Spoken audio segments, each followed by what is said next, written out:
Welcome back student. आज का हमारा टॉपिक रहेगा नॉर्मल डिस्ट्रीब्यूशन। जैसे कि हम पहले लेक्चर्स में कर चुके हैं कि बाइनोमियल डिस्ट्रीब्यूशन क्या होता है, पॉइसन डिस्ट्रीब्यूशन क्या होता है, और हमने देखा था जो रैंडम वेरिएबल है वो टू टाइप का होता है। One is discrete random variable and second one is continuous random variable. ठीक है, फिर हमने देखा था जो बाइनोमियल डिस्ट्रीब्यूशन है, बाइनोमियल प्रोबेबिलिटी डिस्ट्रीब्यूशन है, और जो पॉइसन डिस्ट्रीब्यूशन है, पॉइसन प्रोबेबिलिटी डिस्ट्रीब्यूशन, ये दोनों जो थे वो डिस्क्रीट रैंडम वेरिएबल के ही टाइप थे। बट कंटिन्यूअस रैंडम वेरिएबल के लिए क्या है कि इसके अंदर जो प्रोबेबिलिटी डिस्ट्रीब्यूशन है, एक नॉर्मल प्रोबेबिलिटी डिस्ट्रीब्यूशन की बात करेंगे, नॉर्मल प्रोबेबिलिटी डिस्ट्रीब्यूशन। सो अब हम देखते हैं कि नॉर्मल डिस्ट्रीब्यूशन क्या होता है।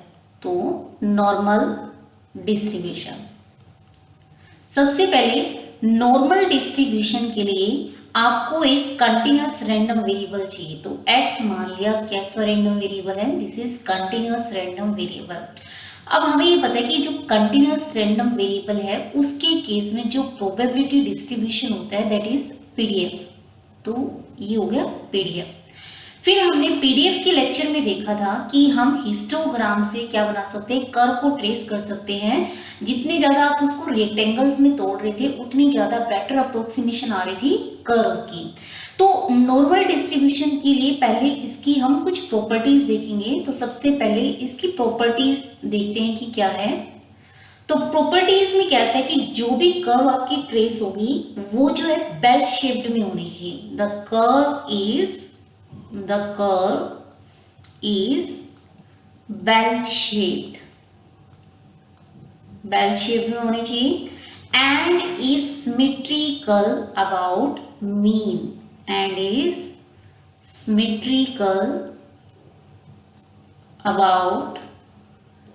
mean या about the line x is equal to mu।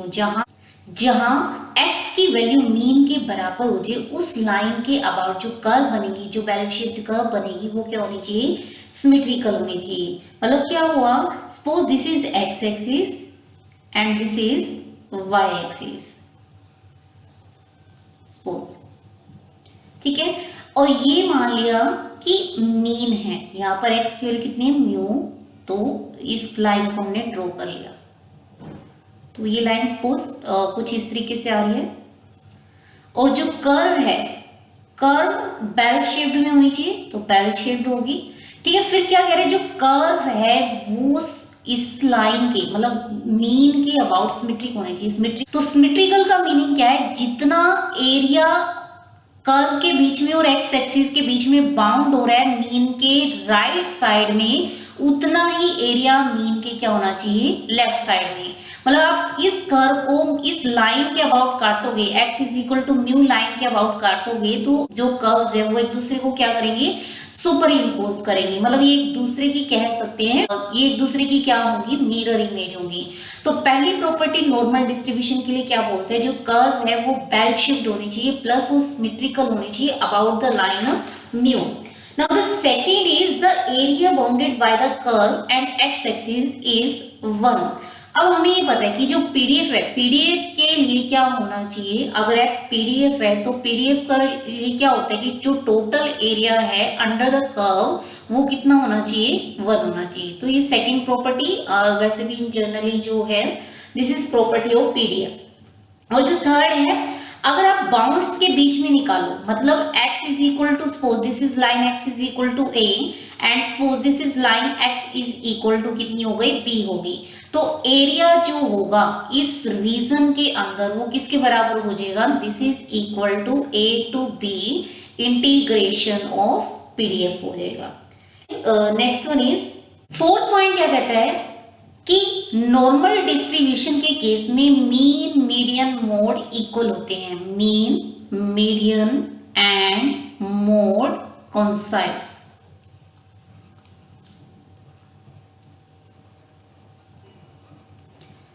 Normal distribution में क्या होगा, मीन, मीडियन और मोड तीनों चीजें क्या होती है, इक्वल होती है। जैसे कि हमने कर्टिसिस के एक लेक्चर में पढ़ा था कि कर्टिसिस में लैक्टोकर्टिक था, प्लेटोकर्टिक था और मेसोकर्टिक था। मेसोकर्टिक कर्व या नॉर्मल डिस्ट्रीब्यूशन कर्व, वो दोनों चीजें एक चीज थी, क्योंकि उसमें क्या हुआ, मीन मीडियन मोड बराबर था। लेकिन जब हमने प्लेटोकर्टिक की बात की थी तो प्लेटोकर्टिक में क्या था, प्लेटोकर्टिक में मीन बड़ा था मीडियन से और मीडियन बड़ा था मोड से प्लेटोकर्टिक में।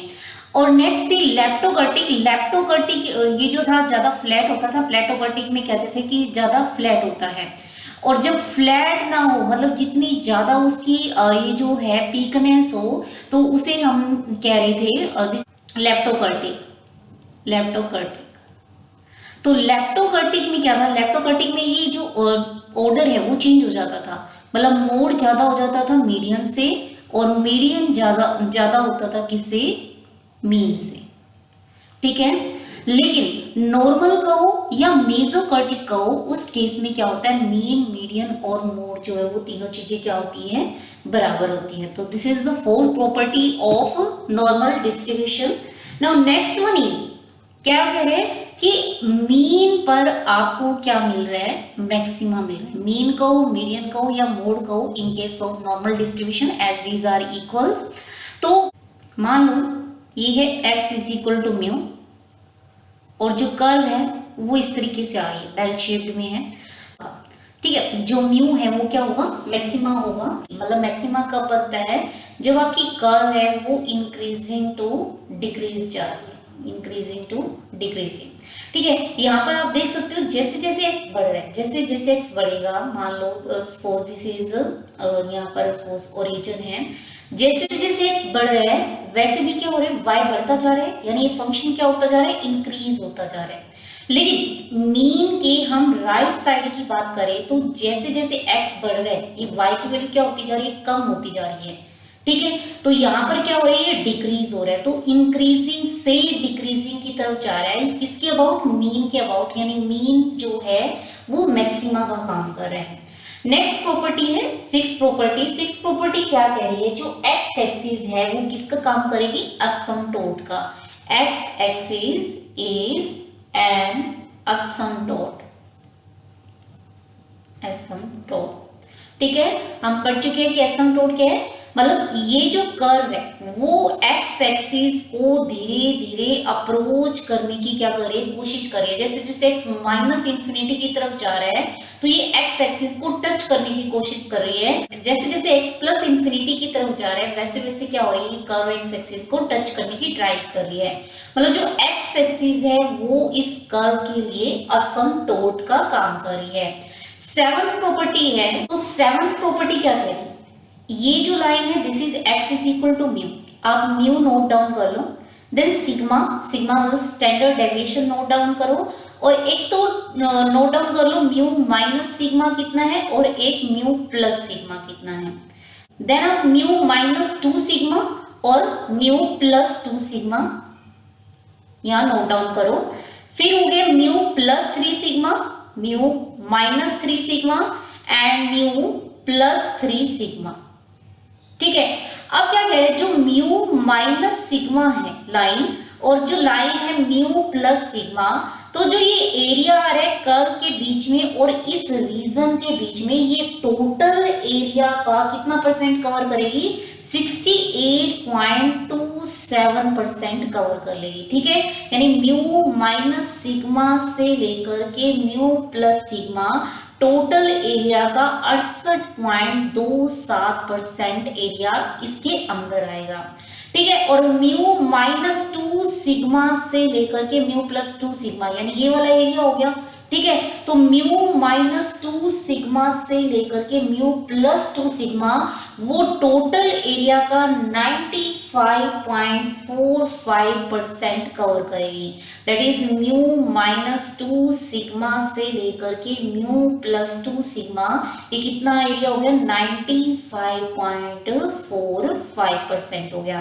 देन आ गया म्यू माइनस 3 सिग्मा से लेकर के कितना हो गया, म्यू प्लस 3 सिग्मा, ये टोटल एरिया का कितना एरिया कवर करेगी 99.73%, यानी जो म्यू माइनस 3 सिग्मा से म्यू प्लस 3 सिग्मा है उसमें इतना सारा, मतलब ऑलमोस्ट आप कह सकते हो कि एरिया कवर कर रही है।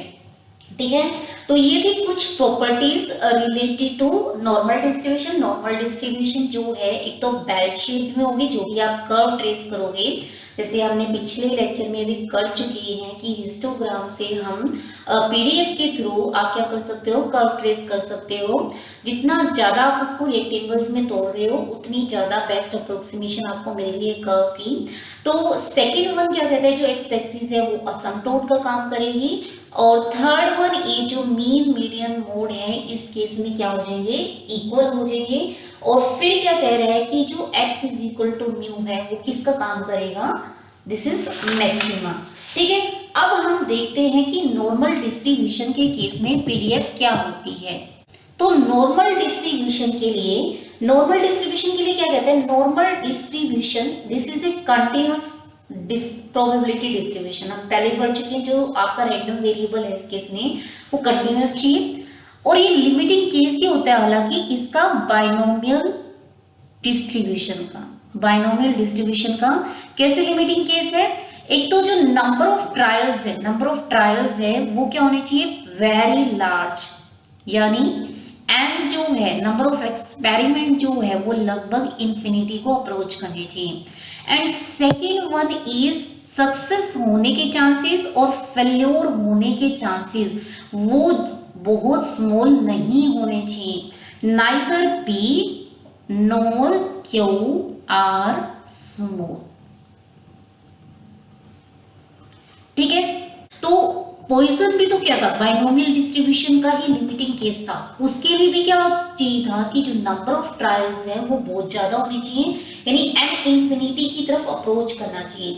लेकिन वहां ये कंडीशन थी कि उसके सक्सेस होने के चांसेस लगभग किसके बराबर हो, 0 के बराबर हो। मतलब हम कह सकते थे कि जो रेयर इवेंट्स थी वहां पर जो है पॉइसन डिस्ट्रीब्यूशन लगता था। लेकिन बाइनोमियल में क्या है कि बाइनोमियल में क्या था कि जो ट्रायल्स है वो ज्यादा नहीं हो सकते, फाइनाइट होने चाहिए।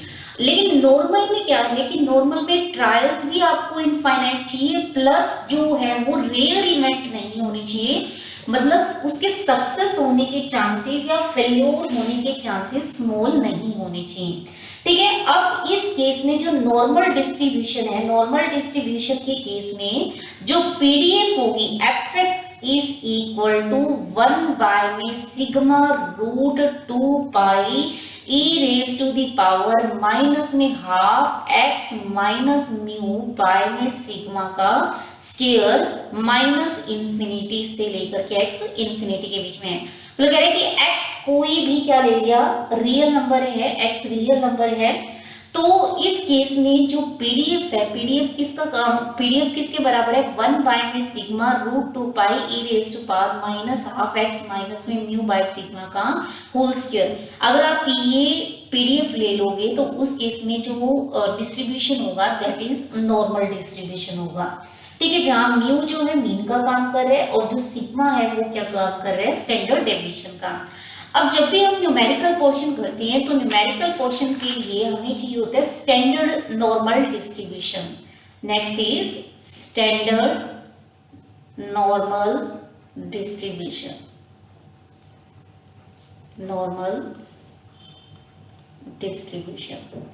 तो स्टैंडर्ड नॉर्मल डिस्ट्रीब्यूशन के लिए क्या होता है, x को किसी और वेरिएबल में कन्वर्ट किया जाता है जिसे z बोल रहे हैं।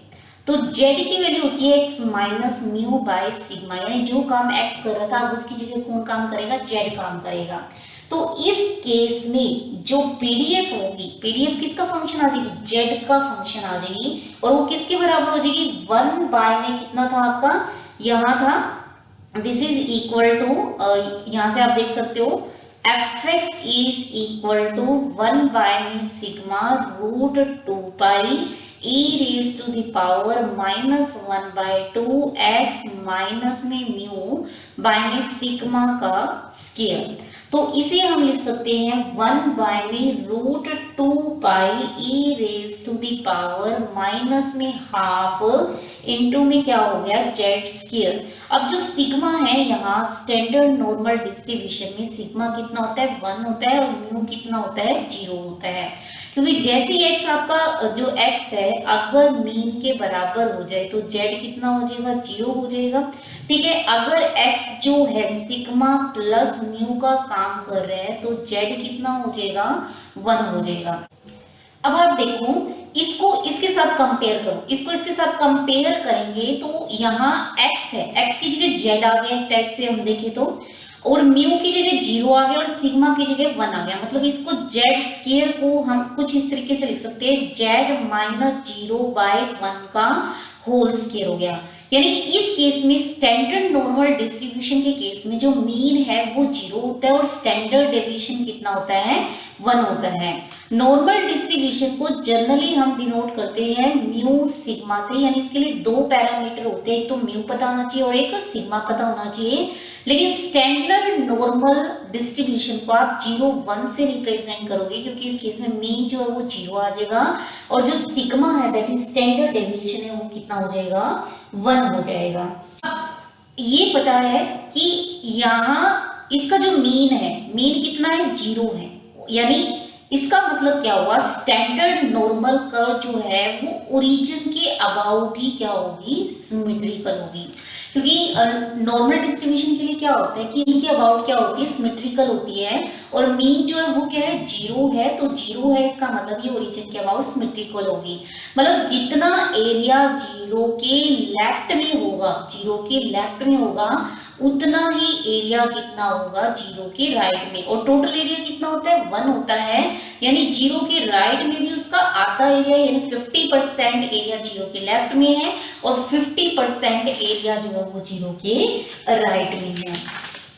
नेक्स्ट अब हम इसके कुछ क्वेश्चंस करते हैं। क्वेश्चंस के लिए सबसे पहले हमें इसकी टेबल की रिक्वायरमेंट होगी स्टैंडर्ड नॉर्मल डिस्ट्रीब्यूशन की। तो सबसे पहले हम इसकी टेबल बनाते हैं। तो ये है table for area under the standard normal curve के लिए। ठीक है, अब क्वेश्चन क्या दिया हुआ है, question number first let Z be a normal let Z be a standard normal curve, standard normal curve, यानी हमें ये पता चल गया इसका मीन 0 हो गया और स्टैंडर्ड डेविएशन कितना हो चुका है 1 हो चुका है। अब क्वेश्चन क्या दिया हुआ है, आपको प्रोबेबिलिटी निकालनी है जो ये जेड है वो किस किस के बीच में आए 0 और 1.26 के बीच में आए। ठीक है, तो सबसे पहले आप कर्व ड्रॉ कर लो, कर्व ड्रॉ करनी है तो ये z is equal to 0, suppose this is line z is equal to 0। अब कर्व जो है नॉर्मल कर्व है यानी दोनों साइड में सिमेट्रिकल होगी, जितना उसके लेफ्ट में उतना ही उसके राइट में एरिया होगा। अब कहते हैं कि 0 के तो राइट में होना चाहिए और 1.26 के लेफ्ट में होना चाहिए। मान लो कहीं 1.26 ये आ गया, suppose this is z is equal to 1.26। अब 0 का जो है वो राइट है और 1.26 का लेफ्ट है, यानी कौन सा एरिया है ये वाला एरिया आपको निकालना है। तो ये एरिया के लिए आप क्या करोगे, आपको क्या करना है टेबल की रिक्वायरमेंट होगी। टेबल के लिए आप क्या करोगे डेसिमल से जस्ट आप क्या करोगे डेसिमल की लास्ट वाली जो डिजिट है वो एक बार के लिए ड्रॉप कर दो, यानी आप जस्ट 1.2 उठाओ।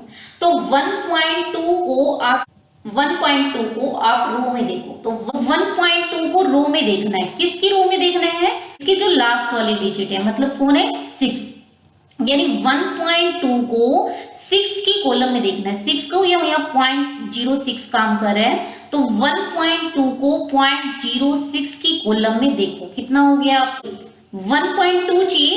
1.2 का किस में देखना आपको 0.06 में देखना है, यानी कितना आ गया 0.3962 आ गया है। तो यानी कितना हो जाएगा इसका जो एरिया है वो कितना हो जाएगा 0.3962 हो जाएगा। अब नेक्स्ट क्वेश्चन क्या कह रहे हैं, नेक्स्ट क्वेश्चन में प्रोबेबिलिटी निकालनी है कि जो z है -0.51 के तो राइट में हो लेकिन 0 के क्या हो लेफ्ट में हो। अब आप क्या करो अगेन कर्व ड्रॉ करो, स्टैंडर्ड नॉर्मल कर्व है यानी 0 के अबाउट सिमेट्रिकल होगी। ठीक है, अब मान लो कहीं -0.51, सपोज दिस इज -0.51 और ये है 0, तो आपको कौन सा एरिया चाहिए, ये वाला एरिया आपको निकालना है। अब हमें ये पता है जो ये कर्व है वो सिमेट्रिकल होती है अबाउट मीन के, और मीन कितना है, 0 है। यानी अगर हम 0.51 सपोज यहाँ ले 0.51, तो जितना एरिया 0 से 0.51 के बीच में है उतना ही एरिया -0.51 से 0 के बीच में होगा। यानी आप ये निकालो या फिर क्या करो, 0 से लेकर के 0.51 निकालो। तो अब देखो आपको क्या करना है, ये वाला एरिया निकालना है, यानी 0.5 की तो आपको रो देखनी है और 1 की क्या देखनी है, मतलब 0.01 की क्या देखनी है, कॉलम देखनी है।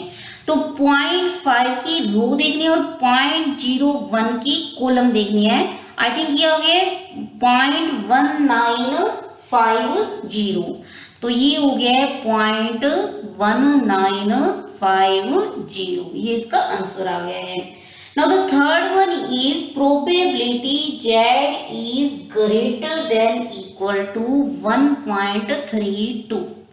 ठीक है, आपको क्या निकालना है, Z is greater than equal to 1.32। Again आप कर्व ड्रॉ करो, कर्व ड्रॉ कर ली, स्टैंडर्ड है यानी 0 के अबाउट सिमेट्रिकल है। सपोज दिस इज 1.32, तो कहते हैं कि 1.32 का राइट लेना है, 1.32 का राइट। ठीक है, तो आप क्या कर सकते हो, इस टोटल में से आप ये वाला हिस्सा कम कर दोगे तो कौन सा बचेगा, ये वाला हिस्सा बचेगा। मतलब कुछ इस तरीके से है आपकी कर्व। ठीक है, और ये कुछ है 1.32। क्या कह रहे हैं, आपको ये वाला एरिया चाहिए, लेकिन हम इसके लिए क्या करें, टोटल इस एरिया में से आप क्या कर रहे हो, ये वाला घटा दोगे तो यही वाला बचेगा। ठीक है, तो आपको क्या करना है कि प्रोबेबिलिटी जो 0 का राइट है, यानी 0 के राइट में से आप 0 और 1.32 का घटा दोगे तो कौन सा बचेगा, 1.32 के राइट का हिस्सा बचेगा। ठीक है, अब z का जो ग्रेटर देन इक्वल टू 0 है, मतलब जो z 0 के राइट में कितना एरिया कवर करती है, हाफ कवर करती है, क्योंकि हमने कहा था स्टैंडर्ड नॉर्मल कर्व है, यानी 0 के अबाउट सिमेट्रिकल है। तो 0 के जितना हिस्सा लेफ्ट में होगा उतना ही राइट में होगा, और टोटल एरिया 1 होता है। तो 0 के राइट में कितना एरिया कवर करेगा, हाफ कवर करेगा।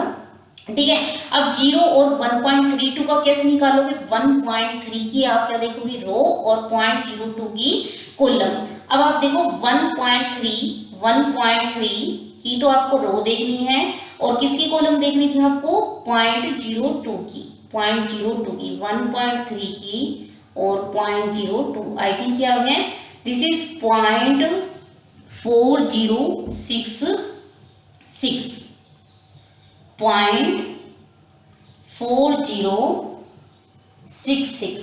इसको आप सोल्व कर लेना तो ये बन जाएगा 0.0934।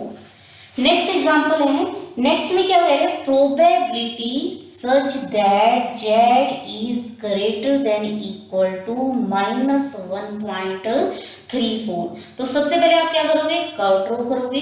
तो कर्व ड्रॉ करते हैं, सपोज, ठीक है, ये कर्व है। ठीक है, अब कहते हैं कि -1.314 से बड़ा, -1.134 से बड़ा, यानी -1.34 का राइट साइड, तो ये टोटल एरिया ये आ गया।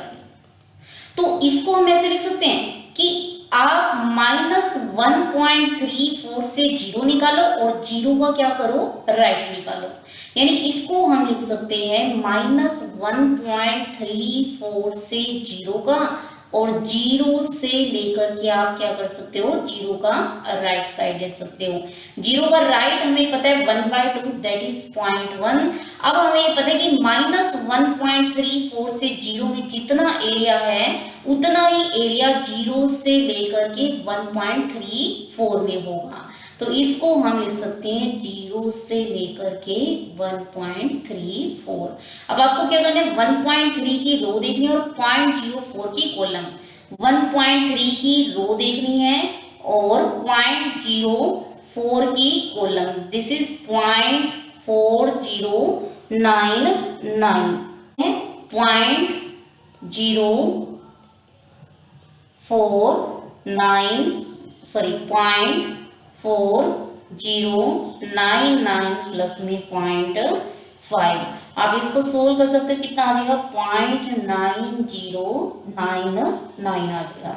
Now the next is probability 0.82 से लेकर के 1.93। ठीक है, आपको ये निकालना है। अगेन आप कर्व ड्रॉ करो। ठीक है, मान लो ये कर्व है तो 0.82, suppose 0.82 and suppose this is 1.93। तो आपको कौन सा एरिया चाहिए? एक तो 0.82 और 1.93 के बीच में जो बाउंड हो रहा है, यानी ये वाला है। तो हम क्या कर सकते हैं इसको, यानी कुछ इस तरीके से हो गया, यहां से समझ सकते हैं। 0 ये हो गया, सपोज दिस इज 0.82 और सपोज दिस इज 1.93। आपको चाहिए ये वाला हिस्सा, इसके बीच का हिस्सा। ठीक है, आप क्या कर सकते हो, 0 से लेकर के 1.93 में से 0 से लेकर के 0.82 का घटा दोगे तो ये वाला एरिया बचेगा। यानी इसको हम लिख सकते हैं, क्या लिख सकते हैं, 0 से लेकर के 1.93 में से घटा दो, किसमें क्या घटाना है, 0 से लेकर के 0.82 तक। ठीक है, अब 0 से लेकर के 1.93 का हमें पता है, 1.93 का 1.9 का आपको 0.03 में देखना है। तो 1.9 का 0.03 में आई थिंक ये आ गया 0.4732, 0.4732। 0 से लेकर के 0.82, 0 ये राइट में यहां बोला भी हुआ है, 0 से लेकर के 0.82, 0 से लेकर के 0.82, यानी क्या करना है आपको, 0.8 का 0.02 में देखना है। तो आई थिंक ये हो गया 0.2939।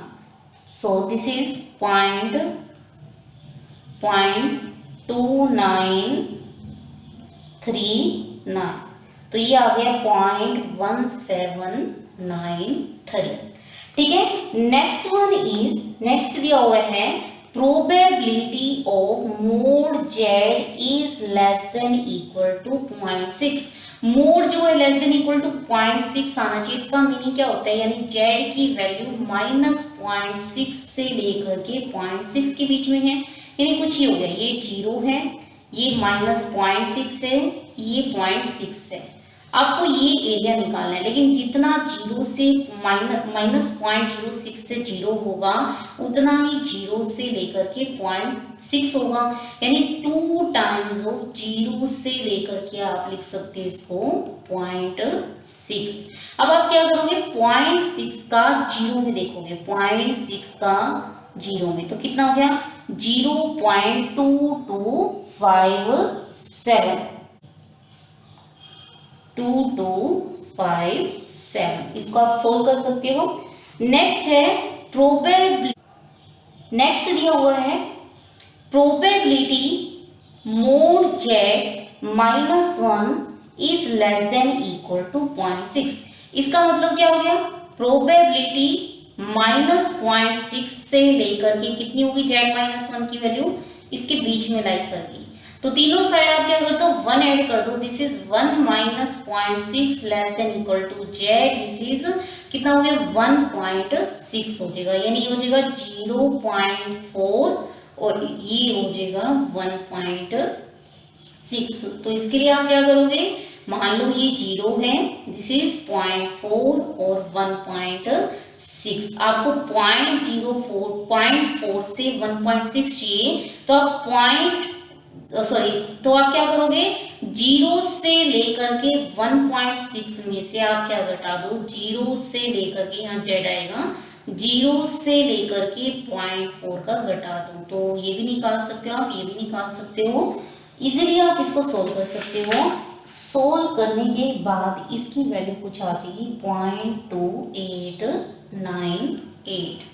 नेक्स्ट एग्जाम्पल है, एग्जाम्पल दिया हुआ है let Z be standard normal variate. Again जो जेड है वो एक स्टैंडर्ड नॉर्मल वेरिएट है। फिर कहते हैं कि calculate the value of T if probability of Z जो है 0 और टी के बीच में लाई करे वो 0.3944 हो। पिछली बार तो क्या था, आपको अपर लिमिट या लोअर लिमिट गिवन होती थी। इस बार आपको क्या है कि आपको क्या करना था, एरिया फाइंड आउट करना होता था, लेकिन इस बार उल्टा है, एरिया गिवन है, आपको लिमिट्स फाइंड आउट करनी है। तो आप क्या करोगे, 0 से t देखना है, वो आंसर आना चाहिए 0.3944। अगेन आप किसकी हेल्प लोगे, टेबल की लोगे, और उसमें देखो 0.3994 कहां पर आ रहा है, 0.3944। आई थिंक 1.2 के 0.05 में आ रहा है, ये आ गया 0.3944, आ गया है 1.2 का 0.05 में, यानी 1.25 आ गया है। नेक्स्ट क्वेश्चन है, नेक्स्ट क्वेश्चन में क्या पूछा हुआ है, आपको टी ही निकालना है। t is less than equal to Z is less than equal to 1.85, this is equal to 0.2763। ठीक है, ये आपको गिवन दिया हुआ है। अगेन जो है t जो है या तो क्या होगा, नेगेटिव होगा या फिर पॉजिटिव या फिर हो सकता है t 0 भी हो। पहला केस कर लेते हैं, t 0। अगर t 0 है तो 0 से लेकर के 1.85, वो कितना आना चाहिए, 0.2763। तो आप 1.8 क्या करोगे, 1.8 कॉलम में जाओगे और किस में जाओगे, 0.05 रो में, 1.8 किसमें, 0.05 में। आई थिंक ये 0.44 कुछ आपका 4678 आया है, लेकिन आंसर आना चाहिए 0.2763 आना चाहिए, यानी t जो है वो 0 नहीं हो सकता। ठीक है, अब t या तो क्या होगा, पॉजिटिव होगा, या फिर t क्या होगा, नेगेटिव होगा। पहला केस ले लिया कि मान लो जो t है वो क्या है, पॉजिटिव है। अगर t पॉजिटिव है, ठीक है, t पॉजिटिव है तो उसको ये जो है यहाँ 0 है और यहाँ t है और ये है 1.85। जो t है वो 1.85 से छोटा हो सकता है या फिर इक्वल हो सकता है। ठीक है, अब आप क्या करोगे, प्रोबेबिलिटी 0 से लेकर के 1.85, जो t है वो क्या दिया हुआ है, पॉजिटिव दिया हुआ है, तो आपको ये वाला एरिया निकालना है t से लेकर के 1.85 का। तो क्या करोगे, 0 से लेकर के 1.85 में से कौन सा घटा दोगे, 0 से लेकर के t तक का घटा दोगे। तो इसको हम लिख सकते हैं 0 से लेकर के कितना हो गया, 1.85 में से आप क्या घटा दो, 0 से लेकर के t तक का घटा दो। ठीक है, so this is equal to 0.2763। अब 0 से लेकर के 1.85 का आप टेबल में से निकाल सकते हो, वो आ जाएगा 0.4678 आ जाएगा। ठीक है, माइनस में क्या हो जाएगा, प्रोबेबिलिटी ऑफ 0 से लेकर के t के बीच में जो एरिया है इसकी वैल्यू आ जाएगी 0.2763। ठीक है, तो इससे आप क्या निकाल सकते हो, 0 से लेकर t के बीच का एरिया निकाल सकते हो। तो ये कितना हो जाएगा, 0.4678 में से क्या घटा दो, 0.2763, तो आंसर आ जाएगा 0.1915 आ जाएगा। ठीक है, ये कौन सा केस था, t पॉजिटिव है। अब मान लो जो t है वो नेगेटिव है, तो again suppose this is t, suppose this is 0 और ये मान लो t है और ये हो गया है 1.85। तो आपको क्या निकालना है, t से लेकर के 1.85 तक का निकालना है। तो t से लेकर 1.85 को हम क्या लिख सकते हैं, t से लेकर के 0 तक का और 0 से लेकर के कितना हो गया, 1.85। ये कितना दिया हुआ है, 0.2763, क्योंकि ये जो चीज है वो किसके बराबर आ गई, t से लेकर के किसके बीच में, 1.85 के बीच में। ठीक है, अब t से 0 को या 0 से लेकर के t को सेम आएगा, सही। ठीक है, अब ये कितना हो गया, 0 से लेकर के 1.85 निकाल चुके हैं, दिस इज 0.4678 आ गया और ये हो जाएगा 0.2763 हो जाएगा। ठीक है, तो 0 से लेकर के t कितना आ जाएगा आंसर, दिस इज 0.2763 माइनस 0.4678। ये आंसर क्या आ जाएगा, नेगेटिव आएगा, जबकि आंसर क्या चाहिए, पॉजिटिव चाहिए। इसका मतलब जो टी है वो नेगेटिव नहीं होगा, टी पॉजिटिव होगा। अगर टी पॉजिटिव है तो उस केस में हम प्रोबेबिलिटी निकाल चुके हैं, मतलब एरिया निकाल चुके हैं, जो कि टी और 1.85 के बीच का है, तो वो कितना है, 0.1915। अब नेक्स्ट क्वेश्चन है, x जो है, नेक्स्ट क्वेश्चन में x सिर्फ नॉर्मल वेरिएट दिया हुआ, मतलब स्टैंडर्ड नॉर्मल नहीं है, ओनली नॉर्मल है। इसका मतलब क्या है, इसकी जो है मीन वो 0 नहीं है और जो सिग्मा है वो 1 नहीं है। ठीक है, अब आपको क्या निकालना है, एरिया अंडर द कर्व निकालना है 60 के राइट में। तो 60 के राइट में सबसे पहले जो टेबल थी वो स्टैंडर्ड की थी, तो सबसे पहले इसको स्टैंडर्ड में कन्वर्ट करते हैं। तो स्टैंडर्ड के लिए जो z है, एक स्टैंडर्ड नॉर्मल वेरिएट होता है, उसकी वैल्यू होती है x माइनस म्यू बाय में सिग्मा होता है।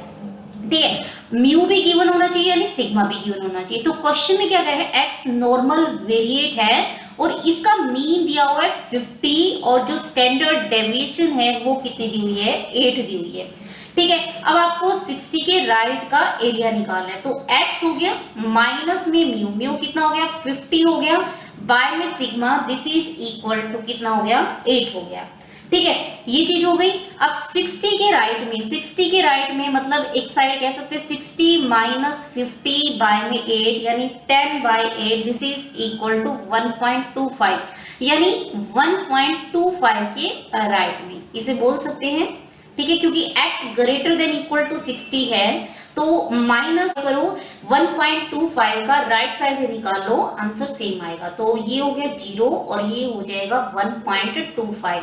1.25 का राइट ये हो गया, तो 1.25 का राइट अगर निकालना है तो 0 के राइट में से, 0 के राइट में से आप 0 से और 1.25 अलग घटा दो। ठीक है, अब 0 का जो राइट है वो तो आ गया हाफ, दैट इज 0.5 और 1.25 का आप इजीली निकाल सकते हो, ये आ जाएगा 0.3944 आ जाएगा। तो आंसर आ जाएगा 0.1056 आ जाएगा। नेक्स्ट क्वेश्चन है, अगेन एक्स नॉर्मल वेरिएट दिया हुआ, मीन सेम है 50 है, स्टैंडर्ड डेविएशन अगेन 8 है, लेकिन इस बार आपको क्या करना है, एरिया निकालना है। कब, जब x जो है 40 और 70 के बीच में हो। अगेन आपको z निकालना है, this is equal to x minus mean, mean जो है 50 है, बाय में क्या हो गया है sigma, this is equal to 8। एक बार एंड पॉइंट 40 रखो, देन 70 रखो, 40 रखोगे minus 10 by 8, this is equal to minus 1.25 आ जाएगा। ठीक है, और जब आप 70 रखोगे जेड में, तो 70 माइनस में 50 दैट इज 20 बाय में 8 यानी 2.25 आ जाएगा। ठीक है, तो आपको क्या करना है, ये कुछ दिया हुआ है, सपोज दिस इज 0 और ये है 1.25 with negative sign and this is 2.25। अब आपको ये वाला एरिया निकालना है, तो आप क्या करो, माइनस 1.25 से लेकर के 0 तक का निकाल लो, यानी ये हो गया। प्लस में क्या करो, 0 से लेकर के कितना निकाल लो, 2.25 तक का निकाल लो। अब ये चीज निकालो, या फिर आप क्या करो 1.0 से लेकर के 1.25 निकालो, आंसर सेम आएगा। प्लस में 0 से लेकर के कितना हो गया, 2.25 हो गया। हम टेबल से निकाल सकते हैं इन सब की वैल्यू। इसकी वैल्यू आ जाएगी 0.3944 और इसकी वैल्यू आ जाएगी 0.4878 आ जाएगी। ठीक है, आंसर आ जाएगा 0.8822 आ जाएगा। ठीक है, नेक्स्ट क्वेश्चन दिया हुआ है, इन ए नॉर्मल डिस्ट्रीब्यूशन,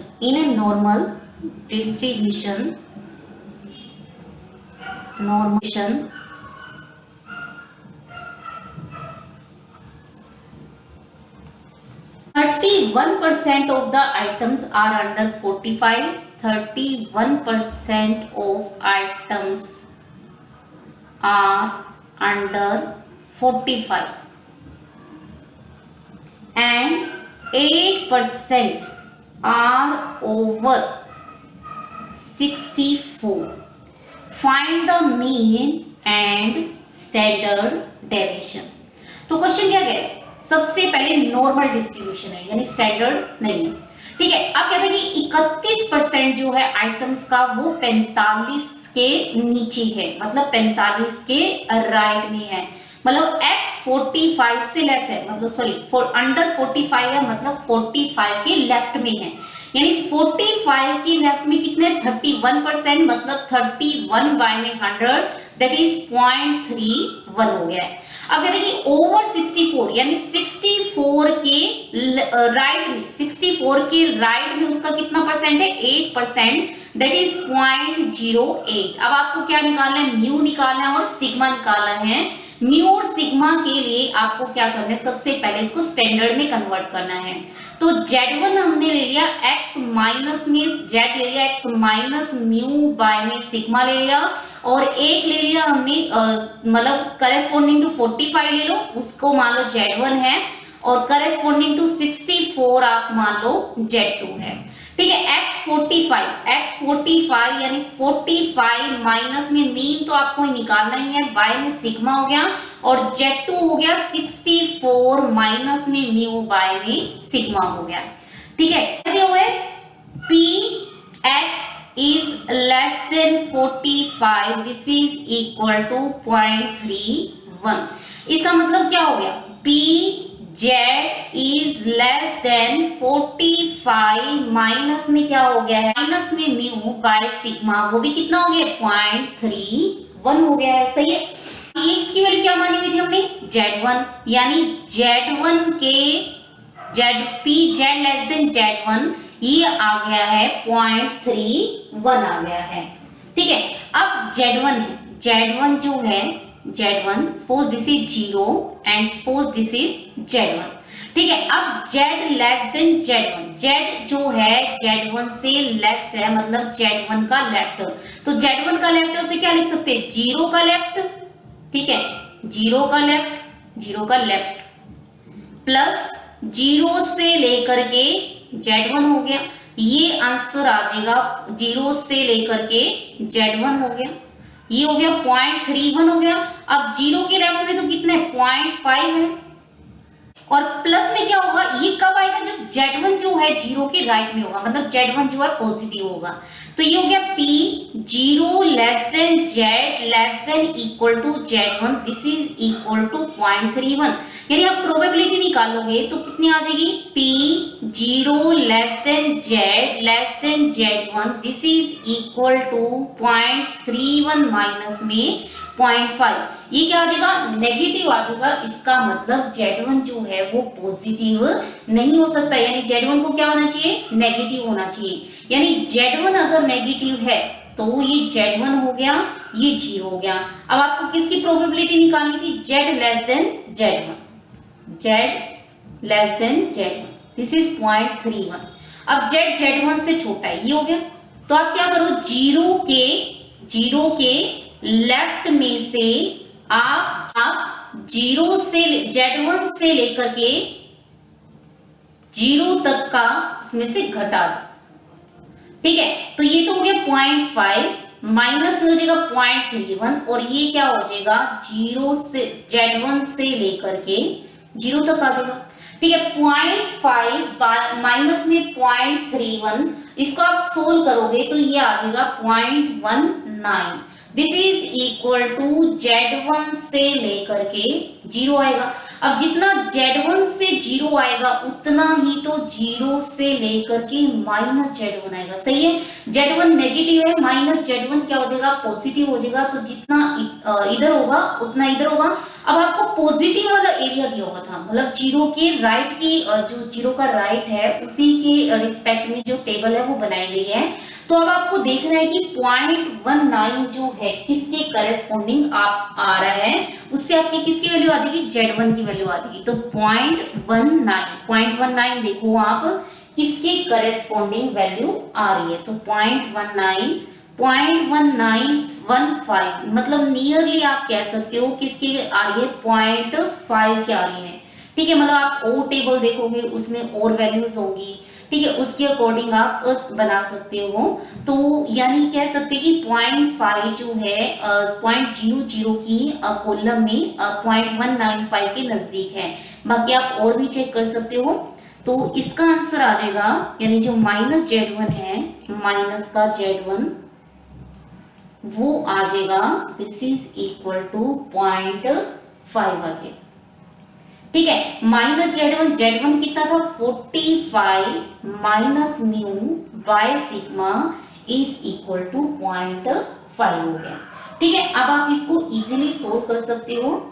तो सोल्व करोगे तो आंसर आ जाएगा 45 minus mu by sigma is equal to 0.5 आ जाएगा विद नेगेटिव साइन।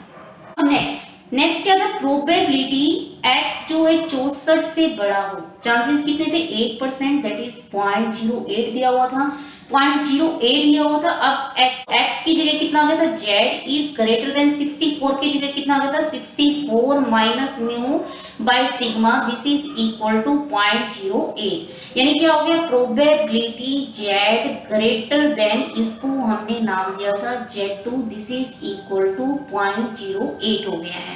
ठीक है, अब z2 ये 0, मान लो z2 जो है पॉजिटिव है, z2 सपोज पॉजिटिव है, तो आपको क्या करना है, z ग्रेटर देन z2, मतलब z2 के राइट साइड निकालना है। तो z2 का राइट साइड का निकालने का मतलब क्या हो गया, 0 के राइट में से आप क्या घटा दो, 0 से लेकर के z2 तक का घटा दो, दिस इज इक्वल टू 0.08। तो ये तो हो गया 0.5 हो गया, इसको इधर ले आओ 0.08 ले आओ, दिस इज इक्वल टू 0 से लेकर के z2 के बीच तक की आ जाएगी। अगेन आप देखोगे z2 नेगेटिव नहीं हो सकता, क्योंकि z2 नेगेटिव हो जाएगा तो ये आपका जो प्रोबेबिलिटी है वो नेगेटिव आ जाएगी, जो कि पॉसिबल नहीं है। तो 0.5 में से जब भी आप 0.08 घटाओगे तो दिस इज इक्वल टू कुछ आपका ही हो जाएगा 0.42 आ जाएगा, दिस इज इक्वल टू 0 से लेकर के z2 के बीच में जो एरिया होगा। अब आपको 0.42 देखना है कि किसके करस्पॉन्डिंग मैच कर रहा है। तो जब आप देखोगे तो z2 की वैल्यू कितनी आ जाएगी, 1.4 आ जाएगी। z2 मतलब कितना हो गया 64 माइनस में म्यू बाय में सिग्मा इज इक्वल टू 1.4 आ गया, और z1 माइनस 0.5 था, यानी 45 माइनस म्यू बाय में sigma this is equal to minus 0.5 था। तो दो ही अननोन है, म्यू और सिग्मा, और दो ही इक्वेशन है। तो आप इन दोनों इक्वेशन को सोल्व करके किसकी वैल्यू निकाल सकते हो, म्यू की और सिग्मा की। इस क्वेश्चन में यही पूछा हुआ था कि मीन कितना होगा और स्टैंडर्ड डेविएशन कितना होगा। तो आज के लेक्चर में हमने देखा कि नॉर्मल डिस्ट्रीब्यूशन क्या है और नॉर्मल डिस्ट्रीब्यूशन से रिलेटेड कुछ क्वेश्चंस, उसके क्वेश्चंस किए हैं। सबसे पहले जो भी नॉर्मल वेरिएट दिया हुआ है उसको आपको किस में कन्वर्ट करना है, स्टैंडर्ड नॉर्मल वेरिएट में कन्वर्ट करना है। देन आपको टेबल से टैली करना है कि उसकी करस्पॉन्डिंग एरिया कितना होगा। जो टेबल है वो ओनली 0 की राइट साइड की बात कर रही है, तो जो भी लेफ्ट में हिस्सा है 0 के, हमें पता है कि जितना उसके लेफ्ट में होगा 0 के, उतना इसका राइट में होगा। सो आज के लिए इतना ही। Thank you students.